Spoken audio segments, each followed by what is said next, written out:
This video is brought to you by Ground News. The EU has had a bumpy weekend. Vice President Vance used his speech at the Munich Security Conference to attack what he called Europe's threat from within.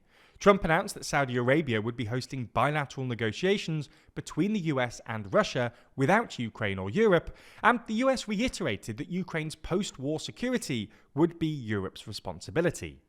In this context, on Saturday, Ukrainian President Volodymyr Zelensky called for, quote, an army of Europe, and on Monday, EU Council President Antonio Costa told the Financial Times the EU needs, quote, a new security architecture ahead of an emergency meeting of EU leaders in Paris. So in this video, we're going to take yet another look at the history behind the idea of a European army, and whether it could actually happen this time.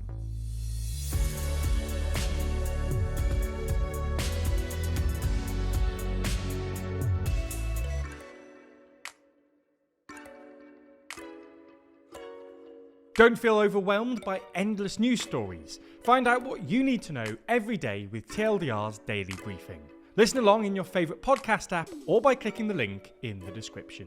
So let's start with some context. Because the idea of a European army, or something to that effect, has a long history. It was first seriously considered in 1952, when the US pushed for West Germany to be rearmed so that it could join NATO. For obvious reasons, France weren't so keen on this, and so instead proposed creating a new European defence community via the Treaty of Paris, which would have combined the armies of all the members of the European coal and steel community, France, West Germany, Italy, Belgium, the Netherlands and Luxembourg, under one supranational command, with the intention of forming a political union in the future. The French Parliament, however, didn't like the idea of giving up national control of their army, refused to ratify the treaty in August 1954, and West Germany ended up joining NATO. France tried to resurrect the idea again in the 1960s, when French President Charles de Gaulle, who really didn't like NATO or the US, tried to transform the European Economic Community into a security alliance of sorts. But he didn't get anywhere because the other members of the EEC decided they were happy with NATO. This has always been the main obstacle to an independent European security policy, and it's probably the main reason that French President Emmanuel Macron's efforts to get Europe to take security and, quote, strategic autonomy more seriously have largely failed.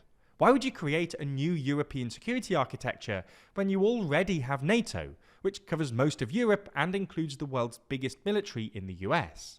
Nonetheless, pretty significant progress was made towards an independent EU security policy around the turn of the millennium, when French President Jacques Chirac and British Prime Minister Tony Blair signed the St. Malo Declaration in the aftermath of the Yugoslav Wars, which laid the groundwork for the development of the Common Security and Defence Policy, or CSDP.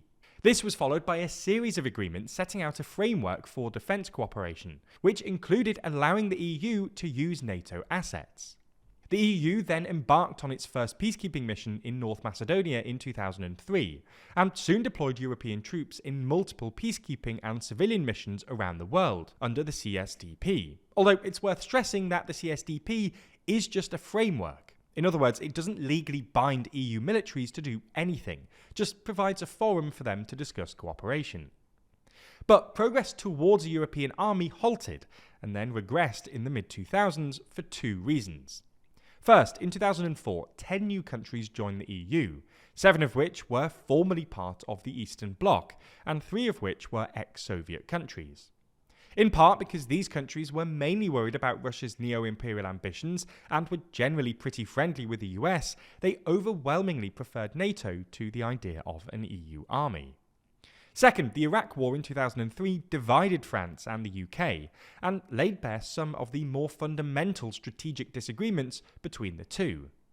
This meant that France had to rely on Germany instead of the UK to front any European security policy. But this never really worked, because, well, the German army just isn't strong enough, especially after Merkel's austerity-era cuts. There was then some chatter about it in Trump's first term, mostly led by Macron, but nothing really came of it, both because Trump didn't end up being as NATO-skeptic as some commentators worried, and because he was promptly succeeded by Biden. However, the idea has returned to the table in the past few days, after Trump began negotiating a peace deal with Russia without Ukraine's input, and told the Europeans that they would be responsible for guaranteeing Ukraine's security after the war. This would probably require tens, if not hundreds of thousands of European troops, which is why over the weekend, Ukrainian President Volodymyr Zelensky claimed that, quote, the time has come for an army of Europe to face Russia. While no other European leaders have used quite the same language, on Monday they met in Paris to discuss their response, and EU Council President Antonio Costa told the Financial Times the EU needs, quote, a new security architecture. So, could some sort of European army actually happen? Well, there are reasons to be sceptical. Most obviously, the creation of a European army, at least if it were to happen under the auspices of the EU, would require unanimity from European leaders, which feels very unlikely. Poland's foreign minister has already come out to say that Poland would veto any moves towards an EU army, insisting that, quote, it will not happen, and it's hard to see even more Eurosceptic leaders like Viktor Orban in Hungary agreeing to this sort of thing. It's also worth saying that the EU has a lot on its plate at the moment, with various outstanding disagreements over issues like debt, and it's not clear it has the bureaucratic bandwidth to sort out another new treaty and create an entirely new army. Nonetheless, there are at least 3 reasons to think the idea of some sort of European army is more likely than you might think. First, what looks like the death of NATO. As we mentioned earlier, NATO has always been the main obstacle to an independent European security policy. Europeans preferred to lean on America's massive military might, and there was a sense that a new European security policy would just duplicate what Europe already has with NATO, and possibly even interfere with or undermine the alliance. However, NATO does look pretty defunct at the moment. The Americans have been pivoting away from Europe towards China and the Indo-Pacific since at least the Obama administration, and NATO's apparent reinvigoration under Biden now looks like a fleeting interruption to this trend rather than a reversal. Second, it's a surprisingly popular idea. In April 2022, a couple of months after Putin's invasion, YouGov ran an international poll asking Europeans if they'd support the creation of a, quote, integrated European army. In every country apart from the UK, more respondents supported the idea than opposed it, and the percentage of Europeans supporting the idea had risen markedly compared to 2021. And third, it might be surprisingly cost-effective. European countries, many of which are already struggling with unsustainable debt burdens, are struggling to increase their defence budgets. Coordinating and combining spending via some sorts of joint European effort would be more cost-effective, both because Europe would be buying in bulk and because this would force all European militaries to buy the same systems, which could be more easily combined, allowing for the same firepower on a lower budget. This would become even more tempting if the EU decided to fund this via further joint borrowing, which is something both EU Foreign Policy Chief Kaja Kallas and Macron have suggested, and something we talked a fair bit about in a previous video. All in all, while a full-on European army does still feel unlikely in the near future, deeper cooperation between national militaries and on issues like procurement seems inevitable, and who knows where it'll ultimately lead, especially following the fallout of this weekend's Munich Security Conference. But actually following along with news like this is pretty difficult in the current landscape. We're increasingly being flooded by misleading content, algorithmic feeds that just back up our biases, and reductions in fact-checking efforts. It almost feels like people are intentionally making it harder to get to the truth. One way you can cut through the noise is with Ground News, a website and app on a mission to give readers an easy, data-driven, objective way to read the news. Every day, Ground News ingests over 50,000 articles from all over the world. Every story comes with a quick visual breakdown of the political bias, factuality, and ownership of the source's reporting, all backed by ratings from 3 independent news monitoring organisations. For example, take reporting about Vance's speech we mentioned at the start.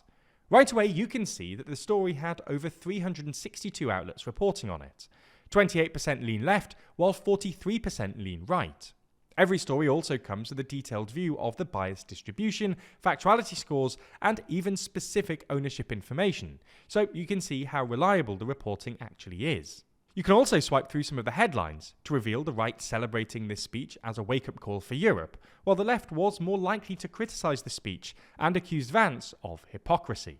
But my favourite part has to be their blind spot feed, which highlights stories that are being underreported on one side of the political spectrum or the other. This not only helps you redress your personal news bias by reading stories you might otherwise have missed, but also gives you a better perspective on how the media ecosystem is being manipulated and shifted to fit political objectives. Ground News is such a useful tool for our current media landscape, cutting through opinion and noise with a feed free from manipulation or algorithms, and I can't recommend it enough. In fact, if you subscribe today, you'll get 40% off their Vantage plan. That's under $5 a month for unlimited access to every incredible Ground News feature. This offer is only available here, so make sure you go to ground.news/TLDR or click the link in the description to get started and support an independent news platform working to make the media landscape more transparent.